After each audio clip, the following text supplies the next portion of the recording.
Wondering how to follow up after a sales call? Are you afraid of calling them? Are you chasing your prospects after an interaction? In this video, we are going to reveal the key secrets to mastering follow-up after a sales call.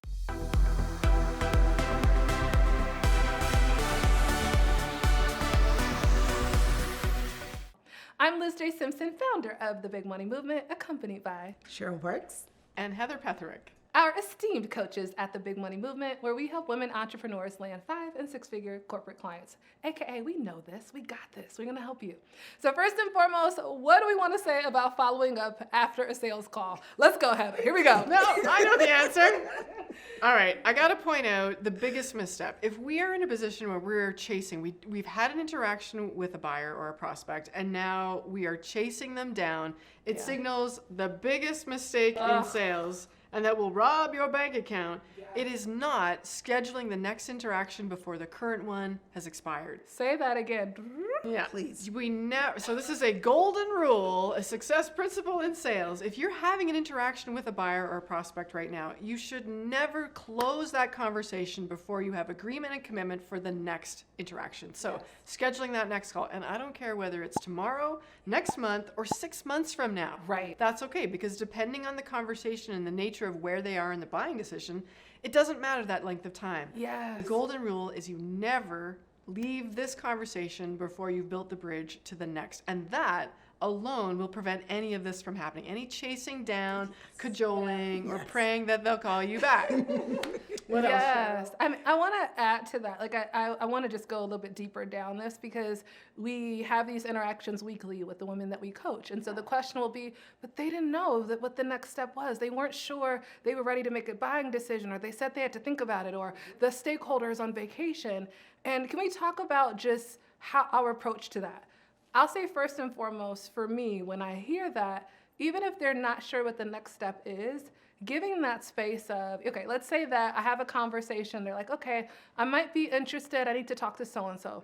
Completely understand. Jane, I know both of our calendars are crazy. So does it make sense for us to circle back in 2 weeks? Do you think that'll be sufficient time for you to have circled back or had a discussion with Joe? Yeah. Oh yeah, that'll be cool. Okay, I'm looking 2 weeks out, I see a couple time frames, right? So like just empowering yourself to know that that next step isn't always tied to a decision, but whatever it is, creating the space, and you can make light of it and talk about busy schedules, you can talk about summer, but just knowing that that should always be on the calendar. Yeah, absolutely. Another way I would say that is in honoring the conversation that we've had. If I'm talking with a prospect and we're wrapping up the conversation, I want to build that bridge to the next interaction. It might be, you know what, Jane, I've loved our conversation much. I know we both have things to go away and think about before we can reopen this up again, but I don't want to lose the momentum of where we've come to so far, and I want to honor how far we've brought the conversation. So let's open our calendars and see when we can talk next. What makes sense to you? Next week, next month.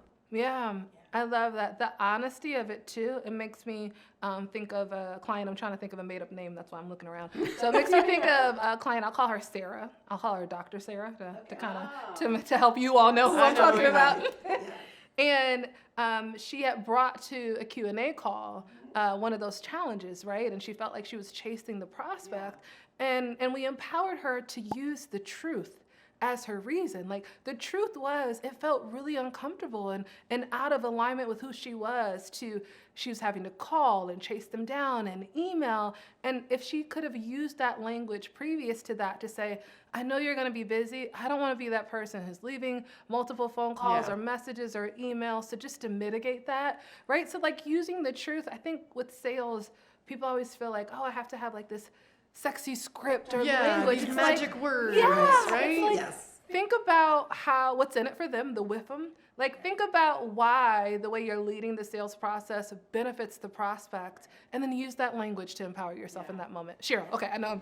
And can we just pause on the language piece and how important it is for it to be your own language, right? Yeah. So that's the other thing, and we just alluded to it, that people get caught up thinking, I don't think that's comfortable for me to say. That's not a natural thing for me to say. Right. I mean, I've said things like, I want to run as fast as you're ready to run, or as slow as you're ready to run, right? So that lets the prospect know that if you're ready to go, let's go. And if match your pace. Right, I'm going to match your pace every step of the way.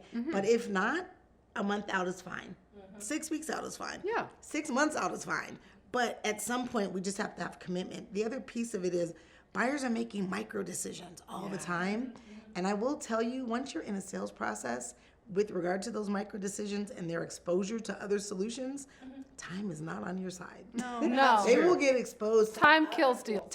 Time kills deals. They'll get exposed to other solutions. They will understand that maybe they don't really need the solution they thought they needed. The budget will dry up. People change companies. Decision makers God. leave. Yeah. Does the list go on and on and on? Yeah, these are great. Yeah, so at the end of the day, that's another reason that you truly want to have a commitment to the next step. So when the micro decisions and micro changes that come in happen, you already have something scheduled so that you're not chasing a ghost.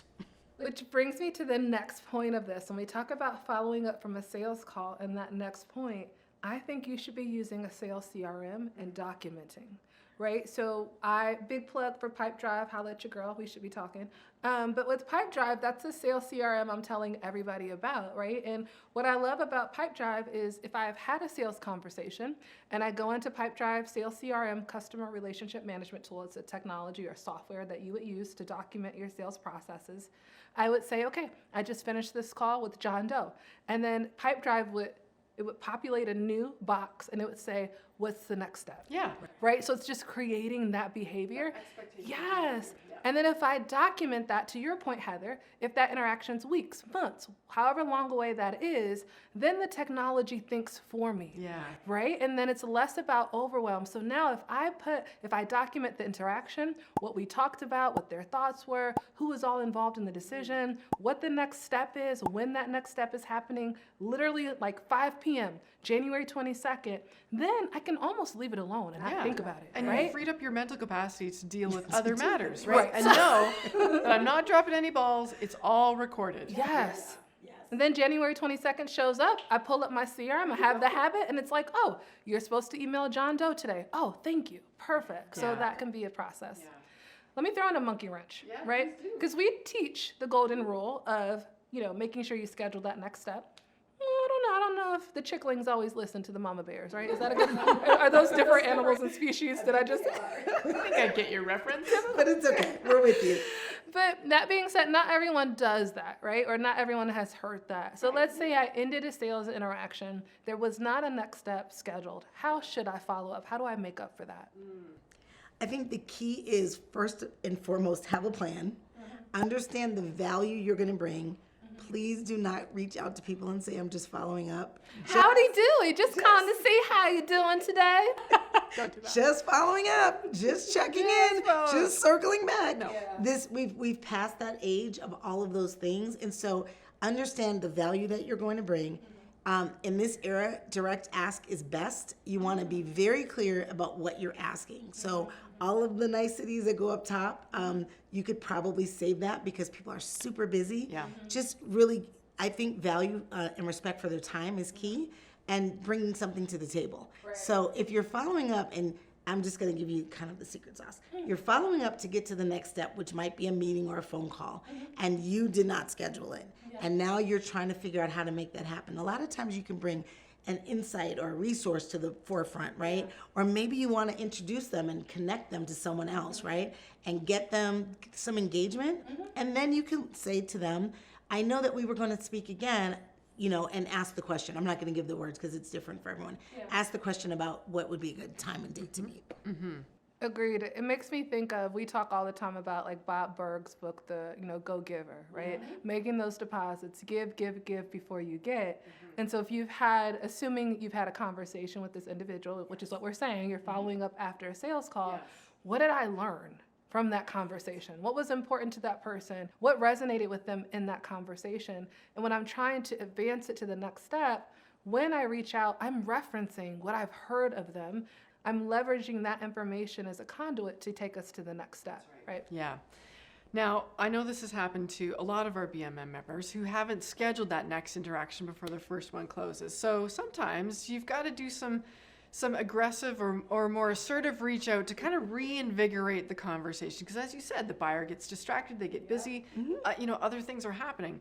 And so, having one phone call, one attempt to reinvigorate the conversation is often not enough. It takes multiple reach outs, and that's okay. Yes. And I want to encourage women in business to be to give themselves permission to be more assertive, right? Sometimes we think, oh, well, I phoned once or I sent one email and I didn't get a response and now I'm just sitting here waiting. Yes. And we need to defend that opportunity. And so sometimes we'll often talk about doing a pattern disrupt. If we've had repeated reach outs, trying to reinvigorate this prospective buyer, engaging them in a conversation, and we're not getting a response, we talk about doing a pattern disrupt, Yes. right? If the way that I've been trying to reach out over and over to a prospect is maybe through email, but I'm not getting a response, a pattern disrupt might be, well, I'm just going to pick up the phone. Please, right? yes. Pick up the phone, send a fax, carrier pigeon, I don't care what, right? Yes. Do something that changes, pattern disrupts the communication, because you may find that they're not checking their email. Maybe they're on holiday, right? So let's send a LinkedIn message. Let's take a phone call. Anything else, because they may be distracted and looking in other channels. Yeah. I love it. What I'm hearing is that if you are looking to follow up after sales call, first and foremost, secure that next step before you close the call. Secondly, make sure you leverage technology to take the weight off your shoulders.